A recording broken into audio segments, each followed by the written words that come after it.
আমি হেই হাসিব ওইটি একদমই সাধারণ একটা ছেলে, কিন্তু তোমাদের এত এত সাপোর্ট আর ভালোবাসায় আজকে আমি এই পর্যায়ে। তো আজকে আমি করতে চলেছি আমার ফেস রিভিল।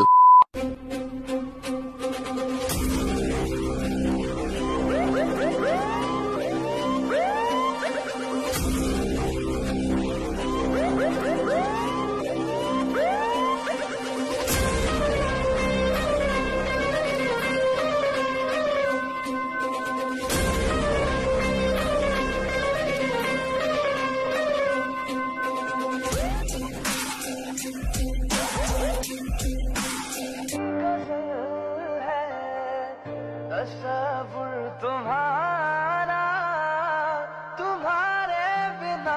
তো গাইস, এই হচ্ছে তোমাদের হাসিব ভাই। তুমি তো দেখলা, তোমাদের ফ্রেন্ডদের দেখার সুযোগ করে দিবা না? সবাই ভিডিওটা তোমাদের ফ্রেন্ডদের কাছে শেয়ার করে দাও। আর ভিডিও শুরুতে একটা কথা বলছিলাম, তোমাদেরকে একটা গুড নিউজ দিব লাস্টে।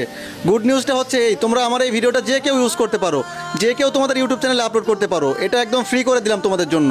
আর হ্যাঁ, আমার পরবর্তী সকল ভিডিওগুলো ফেস ক্যাম দিয়ে করার ট্রাই করব। তো গাইস, দেখা হবে পরবর্তী কোনো ভিডিওতে। ততক্ষণ পর্যন্ত তোমরা ভালো থাইকো। আল্লাহ হাফেজ।